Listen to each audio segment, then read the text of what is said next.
Hello दोस्तों, कैसे आप सब लोग। सीयूटी निम्बस पे आप सभी का स्वागत है। मैं उम्मीद करता हूँ आप सभी बहुत अच्छे होंगे, स्वस्थ होंगे। और आज के इस सेशन में आज हम पढ़ने वाले हैं क्वांटिटेटिव एप्टीट्यूड, और आज का टॉपिक हमारा रहने वाला है रेशियो एंड प्रोपोर्शन। जैसा कि हमने लक्ष्य पे स्टार्ट कर रखा है, जहाँ पे हम फ्री ऑफ कोर्स आपको पूरा सिलेबस प्रोवाइड करवा रहे हैं, तो इस सेशन को जरूर ज्वाइन कीजिए, अपने दोस्तों का शेयर कीजिए। और सेशन कंप्लीट करने के बाद हर एक टॉपिक से रिलेटेड प्रैक्टिस जरूर करनी है आपको। उसके लिए प्रैक्टिस वर्कशीट आपको निम्बस करियर ऐप पे मिल जाएगी, तो वहां जाके प्रैक्टिस करनी है। तो चलिए आज का अपना टॉपिक अपना स्टार्ट करते हैं, रेशियो एंड प्रोपोर्शन। ठीक है, चलिए जी। रेशियो एंड प्रोपोर्शन क्या है? रेशियो और proportion, ratio and proportion are explain majorly based on the fractions. Fractions का मतलब क्या है? मैं अगर फ्रैक्शन लिख दूं 1/2, यानी कि a अपॉन बी, या कुछ भी लिखूं 3/7, ऐसा कोई भी फ्रैक्शन हो, मतलब a अपॉन बी की फॉर्म में, वो रेशियो ही है। चाहे इसको फ्रैक्शन फॉर्म में लिख दो या इसको फ्रैक्शन को मैं रेशियो फॉर्म में लिखूंगा, तो इसको मैं इस तरीके से भी लिख सकता हूं। ठीक है जी। When a fraction is represented in the form of a ratio b, जैसे अभी हमने डिस्कस किया, फ्रैक्शन को हमने इस तरीके से रिप्रेजेंट कर दिया, तो वो क्या कहलाती है चीज? रेशियो कहलाती है। ठीक है, अनुपात, हिंदी में बोलेंगे तो अनुपात। Then it is a ratio whereas the proportion states that two ratios are equal. Here a and b are any two integer. a और b कोई भी दो इंटीजर हो सकते हैं। ठीक है, ये बात आपको ध्यान रखनी, ये है रेशियो। सिंपल सी बात है। आगे फिर अपन जब बात करेंगे प्रोपोर्शन की, रेशियो तो हो गई, ये चीजें होगी। प्रोपोर्शन क्या होगा? देखो, पहले प्रोपोर्शन बताता हूँ, फिर अपन प्रॉपर्टी डिस्कस करेंगे प्रोपोर्शन, और प्रोपोर्शन की भी आगे प्रॉपर्टी डिस्कस करेंगे जब प्रोपोर्शन से रिलेटेड क्वेश्चन अपन करेंगे। ठीक है जी। और प्रोपोर्शन क्या होगा? जब कोई भी दो रेशियो को अपन कंपैरिजन करेंगे, दैट इज कॉल्ड प्रोपोर्शन। जैसे ए और बी कोई अनुपात है, ठीक है जी, और सी और डी कोई अलग अनुपात है, अलग रेशियो है। इन दोनों को मेरे को कंपेयर करना हो तो मैं क्या बोलूंगा? इसको प्रोपोर्शन बोलूंगा। कब दो इंटीजर को अपन अगर कंपेयर करें, दैट इज रेशियो। अगर वह अपन दो रेशियो को कंपेयर करें, दैट इज प्रोपोर्शन। हिंदी में प्रोपोर्शन को बोलेंगे समानुपात। ठीक है, रेशियो इज अनुपात, प्रोपोर्शन इज समानुपात। ठीक है जी, ये चीज है। अगर मैं बोलूं, जैसे मैं रेशियो को लिख सकता हूं ए रेशियो बी को फ्रैक्शन फॉर्म में अपन लिखते हैं ए अपॉन बी, इसी तरीके से इस चीज को आप प्रोपोर्शन को कैसे लिख सकते हैं? A upon B is equal to C upon D, like this. ठीक है जी। इस तरीके से क्वेश्चन में वैल्यूज गिवन होती है आपको, वहां से आप कोई भी चार वेरिएबल में से तीन चीजें निकाल सकते हो। ठीक है जी। चलिए नेक्स्ट, सॉरी, तीन गिवन होगी, चौथा निकाल सकते हैं, वो मैं आगे बताऊंगा। प्रोपोर्शन की प्रॉपर्टीज करेंगे, प्रोपोर्शन करेंगे तब आपको सारी बातें समझ आएगी। चलिए कुछ प्रॉपर्टीज डिस्कस करते हैं रेशियोज की। ठीक है, रेशियो के लिए क्या प्रॉपर्टीज रहने वाली है? When we multiply or divide by same non-zero number by both the sides, then ratio will not change. इसका मतलब क्या है? कोई नॉन जीरो नंबर, मान लो अनुपात दे रखा है, मैं बोल दूं 7:9। ठीक है जी।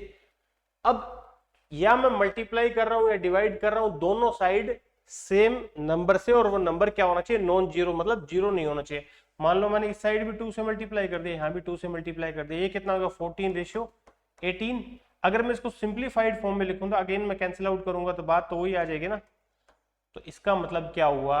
आप जब रेशियो में दोनों साइड सेम नंबर से मल्टीप्लाई करेंगे तो रेशियो चेंज नहीं होगा। ठीक है, वो बस कंडीशन ये कि जीरो नहीं होना चाहिए, चाहे डिवाइड करोगे तब भी यही बात बनेगी। ठीक है, और रेशियो जैसे ए फ्रैक्शन होता है ए अपॉन बी, तो इसमें ए को क्या बोला जाता है? न्यूमरेटर, बी को डिनोमिनेटर। ये फ्रैक्शन में होता है, ये पहले आप मैं बात आपको बता चुका हूं जब आपने कैलकुलेशन सीखा था उस टाइम। ठीक है जी।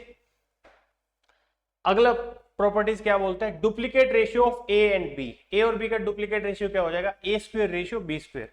मान लो मेरे को अनुपात यही दे दिया, मान लो 7:9, 7:9, और ऐसे पूछ ले इसका डुप्लीकेट रेशियो बताओ, तो आपको कुछ नहीं करना, इन दोनों पे स्क्वायर लगा देना है।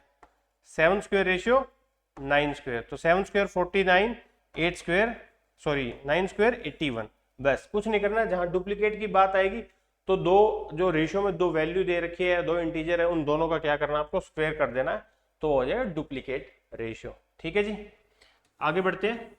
देखिए अब क्या बोला गया है? नेक्स्ट प्रॉपर्टी सब डुप्लीकेट रेशियो। सब डुप्लीकेट रेशियो क्या हो जाएगा? जब आपको कोई दो वैल्यू दे रखी है रेशियो में, आप उनका अंडर रूट कर दोगे तो दैट इज सब डुप्लीकेट रेशियो। मान लो 25 रेशियो 49 है, इसका बोल रहे सब डुप्लीकेट है, तो आपको क्या करना है? इसका स्क्वायर रूट कर देना। 25 का 5, 49 का 7, 5:7, 5:7। ठीक है, अब जरूरी नहीं है हर बार ये परफेक्ट कटे, परफेक्ट नहीं, अगर परफेक्ट स्क्वायर रूट नहीं निकाल सकते तो भी कोई दिक्कत, मान लो वो नंबर ही ऐसा है जिसका परफेक्ट स्क्वायर रूट नहीं निकल रहा, कोई दिक्कत नहीं है, फिर ऑप्शन आंसर भी आपको ऑप्शन में वैसा ही मिलेगा। ठीक है, ऐसे जरूर नहीं कि ऐसे मान लो ऐसे होता है यहाँ पे 24:47। अब इसका डुप्लीकेट मैं इसको भी कर देता, अब 24 को मैं लिख सकता हूँ 6×4। ठीक है, और ये होगा 3×2 और 4 हो गया 2×2, इन दो से एक दो बाहर निकल गए, 2√6 47 प्राइम नंबर है, इसका कोई फैक्टर ही नहीं बनेगा, तो ये आंसर आ जाता। ठीक है, तो ऐसा कोई जरूर नहीं है कि हमेशा हमको परफेक्ट स्क्वायर रूट नंबर मिले ना मिले, जैसा भी हो उस तरीके से आप अप्रोच करके आंसर निकाल देंगे। ठीक है भाई, नेक्स्ट है ट्रिप्लीकेट रेशियो। जैसे डुप्लीकेट में स्क्वायर किया था, ट्रिप्लीकेट में जैसे नाम से पता लगा 3 टाइम्स, तो आप क्या कर देंगे, क्यूब कर देंगे, जो भी नंबर दे रखा हो मान लो उसका क्यूब कर देंगे। मान लो 2:3 है, इसका सब ट्रिप्लीकेट पूछ लिया और ट्रिप्लीकेट पूछ लिया, तो 2 का cube ratio 3 cube, 2 cube 8, 3 cube 27, ऐसे आ जाएगा आंसर। ठीक है जी, लाइक दिस। सब डुप्लीकेट में आपको स्क्वायर करना है, ट्रिप्लीकेट में आपको क्यूब करना है, और सब डुप्लीकेट में क्या स्क्वायर रूट किया, और इसी तरीके से सब ट्रिप्लीकेट में आप क्या करोगे, क्यूब रूट करोगे, जो भी वैल्यू दे रखी है उसका क्यूब रूट कर देना, सिंपल। ये कुछ प्रॉपर्टीज है रेशियो की आपको ध्यान रखना है, तो अगर डायरेक्ट यहाँ से क्वेश्चन उठा के पूछ ले तो आपको पता होना चाहिए करना क्या है, ऐसा ना लगे कि हमने पढ़ा हुआ नहीं। ठीक है जी, चलते हैं अब आगे नेक्स्ट। चलिए क्वेश्चन क्या बोलता है, देखो अब अपन डिस्कस करते हैं रेशियो के बारे में, थोड़े कुछ रेशियो के बारे में पढ़ेंगे, उसके बाद अपन प्रोपोर्शन के बारे में पढ़ेंगे, प्रोपोर्शन से रिलेटेड क्वेश्चन करेंगे। अब फिलहाल हमने रेशियो के कुछ प्रॉपर्टीज देखी है। अब देखिए, a sum of money ₹4200 is distributed among Amar and Madan in 9:5. What is the part of Madan? तो मदन का हिस्सा कितना उस अमाउंट में। तो जब भी आपको इसका मतलब क्या है, मदन को जो टोटल अमाउंट है वो कितना है हमारे पास भी है 4200, उस 4200 को किस अनुपात में डिवाइड करना है, दो लोग कौन, अमर और मदन, और उनका रेशियो कितना होगा 9:5, यानी कि जितना भी अमाउंट हुआ उसको मैं सिंप्लीफाई करता हूं, तो अमर को 9 मिला है तो मदन को 5 मिला है। ठीक है, एक्चुअल में इतना तो नहीं मिला, एक्चुअल में टोटल कितना है 4200 को डिवाइड किया है, इसको 9 मिला, इसको 5 मिला, तो टोटल कितना होगा 14, 14, पर एक्चुअल में 14 थोड़ी, एक्चुअल में तो 4200 है। तो आप जब भी ऐसे अप्रोच करो, किसी वैल्यू को डिवाइड करना हो, तो आप क्या करो, मतलब इस तरीके रेशियो में डिवाइड करना हो, अमर को मिला 9, इसको 5, टोटल कितना हो गया 14, पर एक्चुअल में 14 तो नहीं है टोटल, एक्चुअल में टोटल कितना है 4200। आपको क्या करना है फिर 14 यूनिट की वैल्यू किसके बराबर रखनी है, 4200 के बराबर। ठीक है जी, 1 यूनिट की वैल्यू 14, 42, 300, यानी कि 1 यूनिट इज इक्वल टू 300। अब आपने क्या देखा, 1 यूनिट की वैल्यू कितना है 300 है, क्योंकि ये अमाउंट एक्चुअल नहीं था। अब 1 यूनिट की वैल्यू 300 है, इसको मैं 300 से मल्टीप्लाई कर दूंगा, इसको भी 300 से मल्टीप्लाई कर दूंगा, तो दोनों की वैल्यू हमें पता लग जाएगी, 9 3 जा 2700 और ये हो गया 5 3 1500। ठीक है जी, तो यानी कि जो अमर को मिला है 4200 में से 2700 रुपए, अब मदन को मिला है 1500 रुपए। पूछा किसका हिस्सा, what is the part of Madan, तो मदन का कितना है जी 1500 इज आंसर। ठीक है, आपको एग्जाम में जब खाली इसका निकाले तो 1 यूनिट का वैल्यू पता लगता है, आप इससे मल्टीप्लाई करो, ये हिस्सा मत निकालना, ये भी समझने के लिए था, भी इस तरीके से आप निकाल सकते हो। ठीक है, अब इनको चाहिए मैं कैंसिल आउट करूंगा ना, तो यही वैल्यू बनेगी मेरे पास 9:5। तो आपने यहाँ पे क्या देखा, जब भी किसी चीज को उस रेशियो में डिवाइड करना हो तो उस टोटल यूनिट जितनी बनते हैं उसको एक्चुअल वैल्यू के बराबर रखो, फिर 1 यूनिट की वैल्यू फाइंड आउट करेंगे, 1 यूनिट की वैल्यू से जितना पूछा गया उतना यूनिट की वैल्यू निकाल देंगे। सपोज 1 यूनिट 300 रुपए की, तो 5 यूनिट कितना होगी 1500, सिंपल एज दैट। ठीक है जी, चलिए नेक्स्ट आगे बढ़ते हैं। 120 स्टूडेंट अपीयर्ड इन टेस्ट, कोई टेस्ट हुआ उसमें 120 स्टूडेंट अपीयर हुए, मतलब वो टेस्ट है 120 बच्चों ने दिया था। Which of the following can not be the ratio of failed student and pass student. तो देखो टेस्ट होता है, जैसे तो कुछ लोग फेल होंगे कुछ पास होंगे, तो इसने पूछा फेल्ड और पास का, फेल और पास का रेशियो नहीं हो सकता। अब देखो पहला ऑप्शन क्या है 3:5, दूसरा ऑप्शन क्या है जी 9:1, तीसरा ऑप्शन है 5:7 और अगला ऑप्शन है 5:11। देखो नहीं हो सकता तो अपने को सारे चेक करने पड़ेंगे। वो कैसे लगेगा, देखो फेल हो गए 3, पास हो गए 5, तो टोटल कितने 8, एक्चुअल में टोटल कितने 120। अगर वो एक्चुअल कैंसिल आउट हो गया तो अगर है तो अदरवाइज नहीं है। देखो 8 1 जाए 8, रिमाइंडर 4, 8 5 40, मतलब 1 यूनिट की वैल्यू 15, एग्जैक्ट कैंसिल आउट हो रहे थे, 15 3 45, 15 5 75, ये रेशियो हो सकता है पास और फेल का, ठीक है। 9 और 1 10 और 1 यूनिट के वैल्यू कितना आ गया 120 है तो 12, ये भी एग्जैक्ट आ रहा है तो ये भी हो सकता है, ये हो सकता है, ये हो सकता है। 7 और 7 + 5 12 और एक यूनिट का वैल्यू कितना आ जाएगा 10, तो ये भी हो सकता है। यहाँ कितना हो गया 16 और 16 और 120, तो 16 यूनिट के वैल्यू 120 है तो 1 यूनिट के वैल्यू कितना होगा, देखो भैया 16 × 96, 16 × 112, ठीक है भी। तो ये यूनिट नहीं हो सकती, ठीक बात है। अगर मैं इससे कैंसिल आउट करूं तो exact per unit equal cancel out नहीं हो रहा है ना। अब यहां तो देखो परफेक्ट कैंसिल आउट हो रहा था, तो ये सारी बातें हो सकती है। तो हमारा आंसर क्या होगा, ऑप्शन डी, दैट इज 5:11। तो 5:11 रेशियो कभी भी नहीं बनेगा। अगर 120 स्टूडेंट है तो उनमें कुछ पास हुए कुछ फेल हुए, तो ये रेशियो कभी भी नहीं बनेगा। ये बन सकता है, ये बन सकता है, ऐसे चाहे कोई भी कंडीशन क्यों ना हो, ठीक है। चलिए आगे नेक्स्ट, चलिए जी। ए बी का अनुपात दे रखा है, बी सी का अनुपात दे रखा है और ए अनुपात बी अनुपात सी पूछा है।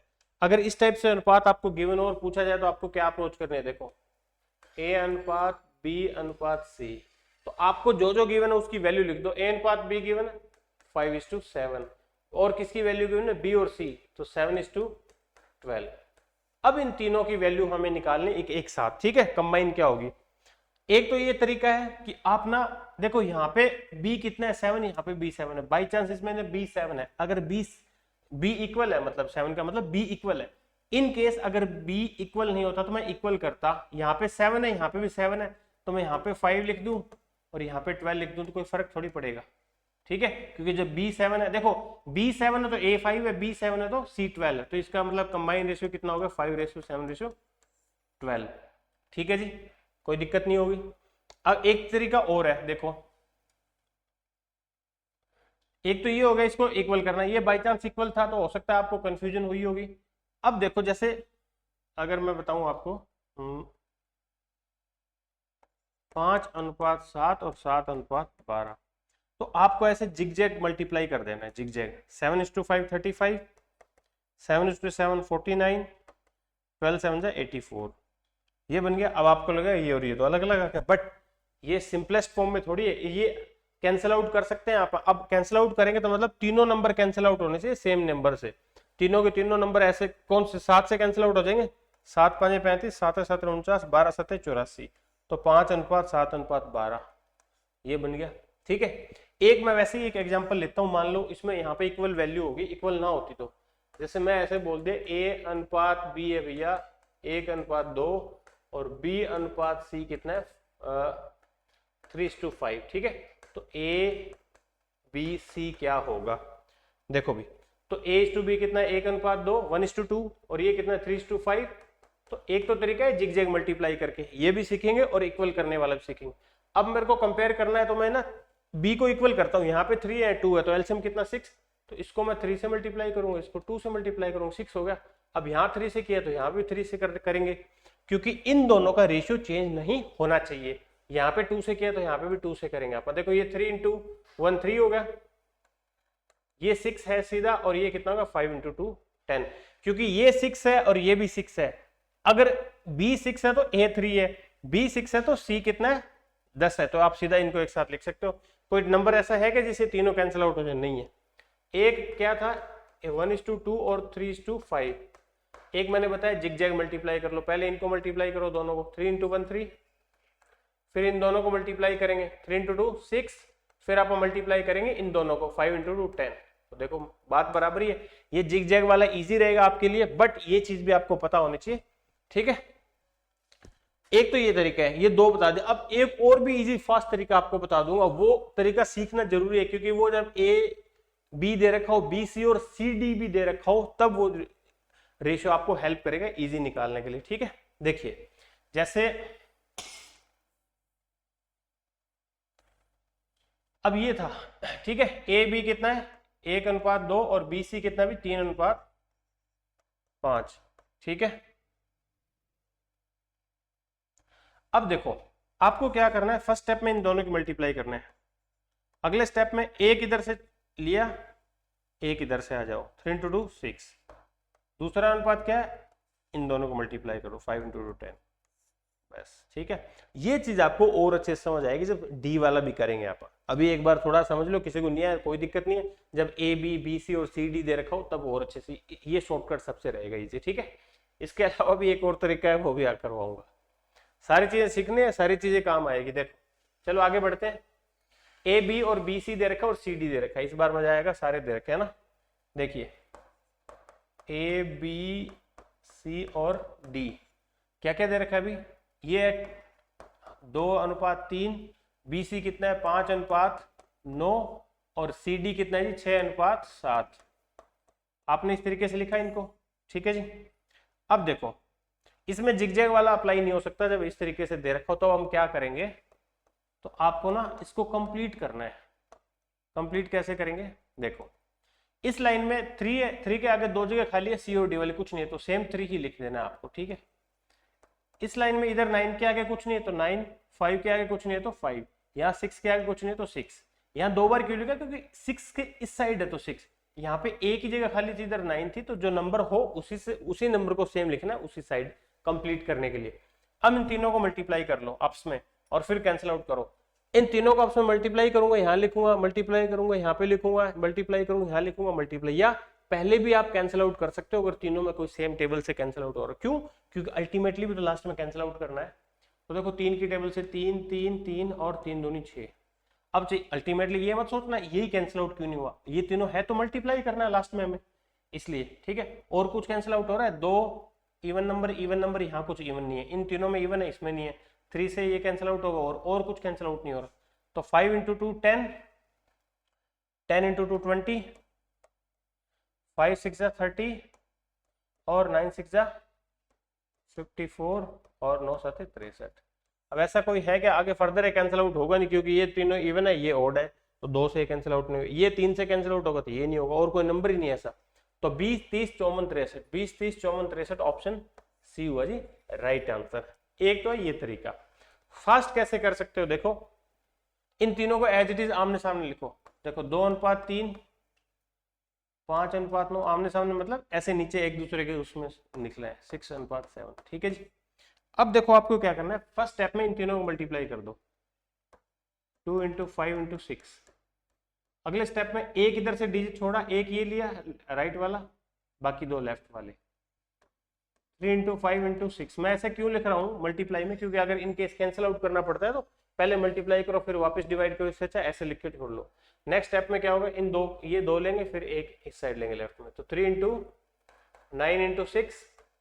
अगले स्टेप में हो जाएगा तीनों ये वाले number, 3 into 9 into 7, 3 into 9 into 7, ठीक है जी। अब कुछ कैंसिल आउट हो रहा है क्या, बिल्कुल हो रहा है, एक 3 ये गया, 3 गया, 3 गया, 3 2 6, तो वही बन गया 20 अनुपात 6 5 30, 9 6 54 और 9 7 63, ठीक है जी, 20:30। अब ये चीज है, अब ये स्टार्टिंग में आपको हो सकता है कंफ्यूज करे, याद ऐसे रखना है, पहले स्टेप में इन तीनों को मल्टीप्लाई करो, अगले स्टेप में एक डिजिट ऊपर से लेफ्ट वाला छोड़ा, एक डिजिट राइट से ले लिया, फिर वापस लेफ्ट में आ गए, फिर अगले स्टेप में 2 डिजिट लेफ्ट वाले छोड़े, 2 राइट वाले लिए, एक लेफ्ट वाला, फिर तीनों डिजिट राइट वाले लिए, आगे तो इधर बचा ही नहीं कोई, ठीक है। ऐसे करना है आपको अप्रोच, ठीक है जी। तो इस तरीके से 4 नंबर दे रखा तो आप इस तरीके से अप्रोच कर सकते हो। आगे बढ़ते हैं। अब देखो इस तरीके से दे रखा हो तो अनुपात आप कैसे निकालोगे, इसका मतलब क्या है, देखो 3a = 2b = 4c। अब आप या तो इस तरीके, 2 तरीके इसके, या तो आप क्या करो ऐसे लिख लो, देखो अलग अलग लिख लो, 3a = 2b और 2b = 4c। इसमें क्या कर सकते हो, b इधर लेके आएंगे आप, तो b डिवाइड होगा, 3 उधर जाके डिवाइड होगा, तो a अनुपात b, a 2 है तो b 3 है, b c इधर आके डिवाइड होगा, 4/2 दैट इज 2/1, ठीक है। ऐसे कर सकते हैं। अब मेरे को क्या हुआ, देखो a b मिला और b c मिला, a b और c दैट इज a है 2/3, ये कितना है 2/1। जिग मल्टीप्लाई करेंगे तो ये आ जाएगा 2, 3 × 2 6, 3 × 3, ठीक है। या कैसे कर सकते हैं, इसमें टाइम कंज्यूमिंग हो गया ना। अब यह आप ऐसे करो कि इन तीनों का ना एलसीएम ले लो, 2 3 और 4 का एलसीएम। देखो बड़े से बड़ा नंबर 4 है, 4 को 4 × 2 8, 8 12 12 ऐसा नंबर है, इन सबको डिवाइड कर दे, इन सबसे डिवाइड होगा एलसीएम। तो 3 से डिवाइड करूंगा तो क्या आएगा, 3 चौके 12, अरे यार 2 इंटू 2 4 लिखना था, मैंने 2 लिख दिया, सॉरी भाई। 2 इंटू 2 4 था ना, 3 इंटू 2 6, 3 इंटू 1 3, ठीक है। अब इस 12 को डिवाइड करो 3 से तो 4 आएगा, 12 को डिवाइड किया 2 से तो 6 आ गया, 4 से डिवाइड किया 3 आ गया, 4 6 3, 4 6 3, ठीक है। क्लियर अभी? तो आपको बस सिंपल ये ध्यान रखना है, इस तरीके से अगर इस फॉर्म में दे रखा हो तो एलसीएम लो, फिर डिवाइड करो, जो रिजल्ट आए वही है। अब ऐसा क्यों होता है, देखो ए की जगह 4 पुट करके देखो, 4 इंटू 3 12, बी की जगह 6 पुट करेंगे, 6 इंटू 2 12, सी की जगह 3 पुट करेंगे, 4 इंटू 3 12, 12 12 12, तीनों बराबर आए ना, इसलिए ऐसा होता है। इस तरीके से गिवन हो तो आप ऐसे अप्रोच करोगे, सिंपल एज दैट, ठीक है। या मैंने बताया इन दोनों को अलग अलग बनाओ, उसमें टाइम कंज्यूमिंग ज्यादा होगा, तो सिंपल ऐसे अप्रोच करना है। चलिए जी आगे देखते हैं। The sum of 3 numbers is 116, 3 number उनका सम कितना है 116। The second number and the third number are in the ratio 9:6, second और थर्ड, मान लो 3 नंबर ऐसे है, ए बी और सी ये है, और हमें क्या क्या गिवन है, the second number and third number, यानी कि बी अनुपात सी, बी रेशियो सी कितना दे रखा है 9:16, while the first number and the third number are in the ratio 1:, first और थर्ड कितना है जी 1:4, ठीक है। Find the second number, second number क्या होगा, और उनका सम अगर 116 है तो मैं तीनों को क्या करूंगा, तीनों का रेशियो बनाऊंगा भैया यहाँ पे, ठीक है, एक साथ, फिर मैं उसको यूनिट को इक्वल रखूंगा। बी सी कितना है 9:16, ए सी कितना भी 1:4, तीनों को एक साथ करने के लिए मेरे को जो भी यूनिट कॉमन उसको बराबर करना पड़ेगा। यूनिट कौन सा नंबर कॉमन है, सी, तो सी को यहाँ 16 है 4, तो अगर 4 से मल्टीप्लाई करूं बराबर हो जाएगा, ठीक है जी। यहाँ तो है ही नहीं तो कुछ छोड़ो, तो ये कितना हो गया 16, ये हो गया 4, है ना। अब देखो ये 4 अगर मैं ऐसे लिख दूं, ये 4 है 16 है, तो बराबर हो गया। आप समझे ना बात को, अगर बी सी 16 है तो बी 9 है, सी 16 है तो ए कितना है 4 है, तो यानी कि तीनों कंबाइन लिख दो, समझ आई बात को। अब ये मत सोचना यहाँ तो बी लिखा ही नहीं, क्योंकि यहाँ कोई नंबर नहीं था तो मैं कैसे लिख सकता था। इसका मतलब है बी की वैल्यू 16 है तो ए की वैल्यू 9 है, और बी की वैल्यू 16 है तो ए की वैल्यू 4 होती है, तो इसका मतलब ये तीनों कंबाइन कर सकते हैं, क्योंकि सी से हमने तीनों को रिलेट कर दिया। अब 4:9:16 आ गया, एक्चुअल में नंबर 116, ठीक है, और 4 9 16 आ गया, तो 16 और 4 20 और 9 29, टोटल 29, पर एक्चुअल में टोटल 29 नहीं है भाई, एक्चुअल में टोटल कितना है मेरे पास 116, ठीक है। ये कितना हो गया 9 चौक 36, तो एक यूनिट की वैल्यू कितना आ गया 116 डिवाइड बाई 29 पे करूंगा तो 4 आ जाएगा, ठीक है। एक यूनिट की वैल्यू 4 है, पूछा क्या find the second number, second number B है, दैट इज 9, तो 9 into 4 36 is your answer, that is none of these. 36 में दे नहीं रखा तो नन ऑफ दीज है, ठीक है। एक यूनिट की वैल्यू 4 है तो नन ऑफ दीज आंसर आ जाएगा। क्लियर अभी, ठीक है जी। आगे बढ़ते हैं, नेक्स्ट देखिए, चलिए ये क्या दे रखा है, अच्छा ठीक है, मैं सोचा कहीं रिपीट ना होगा, पास फेल लिख रखा है तो okay. The ratio pass to fail candidate in a test is pass और फेल्ड, पास हुए और फेल हुए उनका अनुपात कितना है जी 4:1, ठीक है। In the revaluation 10 more students are passed, hence the ratio pass to fail candidate is now changes to 5:1। फिर क्या हुआ, कुछ स्टूडेंट ने रीवैल्यूएशन के लिए फॉर्म भर दिया, तो उनका नंबर रीवैल्यूएशन का फॉर्म भरा, तो बाद में क्या होता है पास टू फेल का अनुपात ये हो जाता है, कुछ लोग और पास हो गए, ठीक है। हैज अच्छा find the total number of candidate appear in the test, तो टोटल कितने अपीयर हुए उस टेस्ट में, ठीक है। तो वो कैसे निकाल सकते हैं, देखो पर एक चीज ने दे रखी थी क्या कि 10 more स्टूडेंट आर पास्ड, 10 लोग और ज्यादा पास हो जाते हैं, ये बात यहां से हमें टोटल वैल्यू पता लगेगी, ठीक है। अब देखो पहले टोटल कितने स्टूडेंट थे, 4 पास हुए 1 फेल हुआ 5, अब कितने 5 पास है 1 फेल, अच्छे। बट ऐसे कैसे हो सकता है, स्टूडेंट तो बराबर थे, मान लो 50 स्टूडेंट थे क्लास में, तो पहले कुछ पास थे कुछ फेल थे, रिवैल्यूएशन किया तब थोड़े और लोग पास हो गए 10, तो टोटल तो बराबर होना चाहिए ना, टोटल तो बराबर था, स्टूडेंट तो वही थे, तो टोटल इक्वल, तब हम कंपेयर कर सकते हैं कैसे, टोटल बराबर करने के लिए इसको 6 से मल्टीप्लाई करो, इसको 5 से, अगर यहाँ 6 से किया तो यहाँ पे भी 6 से मल्टीप्लाई होगा, अदरवाइज ये वैल्यू चेंज हो जाएगी। यहाँ 5 से किया तो यहाँ पे भी 5 से मल्टीप्लाई करें। अब देखो ये कितना हो गया 6 4 24 और ये हो गया 6, 5 5 25 और 5।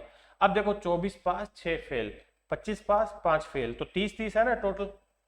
अब यूनिट वाइज देखो कंडीशन बोलेगी तो जब रीवैल्यूएशन करो तो 10 स्टूडेंट और पास हो गए, पहले 24 पास थे, अब कितने पास और हो गए 25, यानी कि +1 बढ़ गया, पास कितना बढ़ गया +1, ठीक है। और एक्चुअल में पास कितने बढ़े 10, यानी कि एक यूनिट है वो किसके बराबर है भैया 10 के बराबर है। पूछा क्या है, find the total number of candidate appear in the test, total कितने अपीयर हुए हैं, चाहे को कहीं से उठा लो, 30 है तो 30 एक यूनिट की वैल्यू 30 है, 30 यूनिट की वैल्यू कितना हो जाएगा 300, सॉरी एक यूनिट की वैल्यू 10 है तो 30 यूनिट की वैल्यू कितना हो जाएगा 300, तो 300 स्टूडेंट है जो पास हुए, समझे ना भाई।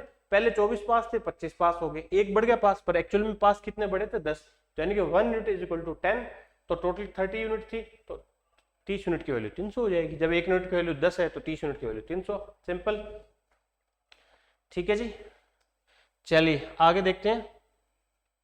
ओके, एज का क्वेश्चन है, रेशियो में पूछ रखा है 4 years ago the ratio of A's to the B's A was 11:14, ए और बी की एज का अनुपात दे रखा है 4 साल पहले कितना था 11:14 एंड 4 year लेटर, आज से ये मान लो आज है टुडे, ये कितना था 4 year ago, और ये हो जाएगा जी 4 year आफ्टर, 4 साल बाद कितना हो जाएगा उनकी एजेस का रेशियो 13:16, ठीक है। Then the present age of A की आज के टाइम एज कितना पूछा है, तो इन दोनों के बीच डिफरेंस कितना हो गया, आज से 4 साल पहले की एज का अनुपात दे रखा है 4 साल बाद, तो ये गैप कितना हो गया टोटल 8 years का गैप हो गया, ठीक है। इसका मतलब क्या है, मैं कैसे कर सकता हूं, देखो 8 साल पहले इसको मान लिया मैंने, देखो x 11 है, रेशियो है 14x, ठीक है। इसमें भी 8 जोड़ देता हूं, इसमें भी 8 जोड़ देता हूं, क्योंकि 8 साल में हर एक बंदा 8 साल बढ़ जाएगा ना। आज मेरी एज मान लो 30 साल है तो 8 साल बाद मैं 38 का हो जाऊंगा, आज दूसरा पर्सन किसी एज उसकी 20 साल है, 8 साल बाद वो 28 हो जाएगा, दोनों में 8 साल बाद 8 ऐड करेंगे और उनका अनुपात कितना आ रहा है 8 साल बाद ये। अगर मैं x की वैल्यू पता हो पुट करूं, कैंसिल आउट करूं, तो वैल्यू कितनी बननी चाहिए, ये बननी चाहिए 13:16। अब इसको सोल्व करेंगे, x मल्टीप्लाई कर क्रॉस मल्टीप्लाई करेंगे और x की वैल्यू निकालेंगे, 11x into 16 plus 16 into 8 is equal to 13 गुणा 14 14x इंटू 13 प्लस 13 इंटू 8। अब ये कितना बच गया भाई 11 गुणा 16 160 176x और 128, ये कितना हो गया 13 चौक 52 130 और 52 182x ना 140 14 42, हाँ ठीक है 182 104, ठीक है जी। अब देखो 176 है, 176 उधर जाएगा तो 182 में से माइनस हो जाएगा और 104 इधर आके माइनस हो जाएगा, ठीक है जी। तो ये कितना बचा मेरे पास 24 और ये कितना बच गया 6x, 6x की वैल्यू कितना है 24, 6x इज इक्वल टू 24, तो x की वैल्यू कितना आ जाएगा जी, आप बोलोगे 4x is equal to 4, x की वैल्यू कितना आ चुकी है भैया, आप बोलोगे 4 आ गई सर। x की वैल्यू 4 है तो यहाँ पे कितना हो जाएगा 11x था तो 11 इंटू 4 44, और ये हो जाएगा, बस एक ही चाहिए, b के तो चाहिए नहीं, छोड़ो, ये a कितना माना था 11x और x की वैल्यू 4 है, तो a है वो आज से 4 साल पहले 44 साल का था, इसने प्रेजेंट एज पूछे ये वाली, तो उसमें 4 ऐड कर दो 48, क्योंकि 44 प्लस 4 ऐड करूंगा तो मैं आज के टाइम एज आ जाएगी that is 44 years, sorry 48 years, ठीक है। 4 साल पहले वो ए 44 साल का था, आज वो कितना है 48 साल का हो जाएगा, तो आंसर ए। बी का पूछता तो बी का निकाल देते, जो भी पूछता, जब एक बार एक्स की वैल्यू पता निकल लगी तो आप सारी चीजें उड़ा सकते हैं, ठीक है जी। चलिए आगे देखते हैं अभी। अच्छा जी, अब आ जाते हैं प्रोपोर्शन पे, ठीक है। प्रोपोर्शन क्या है जी, जैसे हमने डिस्कस किया रेशियो होता है दो नंबर का कंपैरिजन यानी कि फ्रैक्शन का, और रेशियो हो जाएगा और प्रोपोर्शन हो जाएगा दो रेशियो का कंपैरिजन करना, ठीक है। कुछ प्रॉपर्टीज देख लेते हैं, मीन प्रोपोर्शन, थर्ड प्रोपोर्शन और फोर्थ प्रोपोर्शन। आप यहां से क्या है डायरेक्ट क्वेश्चन पूछ लेते हैं, एग्जाम में बोल देगा इन दोनों का मीन प्रोपोर्शन बताओ, इनका थर्ड प्रोपोर्शन या fourth proportion.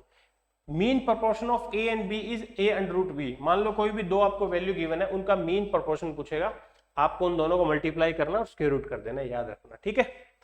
Third proportion of A and B, third proportion पूछे दो नंबरों का, तो जैसे मान लो 7 और मैं से बोल दूं 3 और 6 का थर्ड प्रोपोर्शन हो, तो मेरे पास जो पहले आएगा वो ए होगा, बाद वाला बी हो जाएगा, चाहे ये केस हो, चाहे ये केस हो, चाहे कोई सा भी हो, ठीक है। ऐसा बोलते हैं फोर्थ प्रोपोर्शन ऑफ 3, 4 एंड 5, तो 3 ए हो जाएगा, 4 बी हो जाएगा, 5 सी हो जाएगा। इस सीक्वेंस में रखना आपको, यूं कंफ्यूजन नहीं होना कौन सा ए कौन सा बी, जो पहले गिवन हो वो ए, बाद वाला बी, ठीक है। Third proportion of A and B, B square A, मान लो बी स्क्वायर है 6 × 6 डिवाइड बाई ए, ऐसे कर देना। इसी तरीके से फोर्थ प्रोपोर्शन क्या हो जाएगा, बी मल्टीप्लाई सी अपॉन ए। तो आपको ये फॉर्मूले याद होने चाहिए, फॉर्मूले याद होंगे तो ही आप आगे बढ़ सकते हो, ठीक है जी। तो मीन प्रोपोर्शन क्या है, दो वैल्यू गिवन होगी उनका मल्टीप्लाई करके अंडर रूट करना। थर्ड प्रोपोर्शन क्या होगा जी, बी स्क्वायर अपॉन ए, और फोर्थ प्रोपोर्शन होगा बी इंटू सी अपॉन ए, ठीक है जी। ये चीज इससे रिलेटेड वो क्वेश्चन पूछेगा। चलिए देखते हैं आगे। If P is the third proportion of 3 and proportion to 3 and 9, then what is the fourth proportion of 6, P and 4? अब दो नंबर है 3 और 9, उनका थर्ड प्रोपोर्शन कितना है, P है। P की वैल्यू और थर्ड प्रोपोर्शन क्या होता है, बी स्क्वायर, ये ए मेरे पास क्या है यहाँ पे 3, B क्या है 9, तो थर्ड प्रोपोर्शन क्या होता है, देखो अभी कर दिया था हमने, बी स्क्वायर अपॉन ए, तो b मेरे पास कितना है 9, 9 इंटू 9, और a कितना है 3, तो ये कैंसिल आउट कर लो, तो p की वैल्यू आ गई 27, ठीक है। अब बोलता है फोर्थ प्रोपोर्शन किसका, 6p और 4 का, इन तीनों का फोर्थ प्रोपोर्शन कितना है। अब देखो 6p और 4, तो ये वैल्यू हो जाएगी a हमारी, ये वैल्यू हो जाएगी b, और ये वैल्यू कितना होगा c।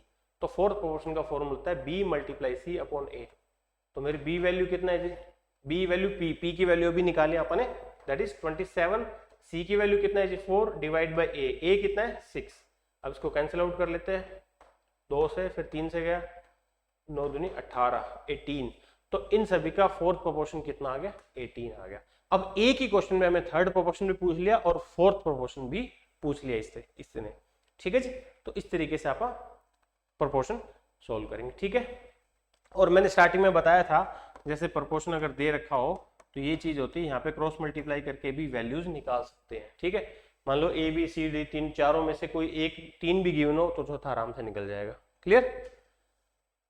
चलिए ठीक है जी, तो आज के सेशन में इतना ही। आज हमने डिस्कस किया रेशियो एंड प्रोपोर्शन, तो इसकी आपको सेशन ज्वाइन करने के बाद इसका प्रैक्टिस जरूर करना है। प्रैक्टिस के लिए आपको निम्बस कैरियर ऐप पे जाना है, वहां पे इसकी प्रैक्टिस शीट मिल जाएगी। तो मिलते हैं नेक्स्ट सेशन में, thank you, have a nice day.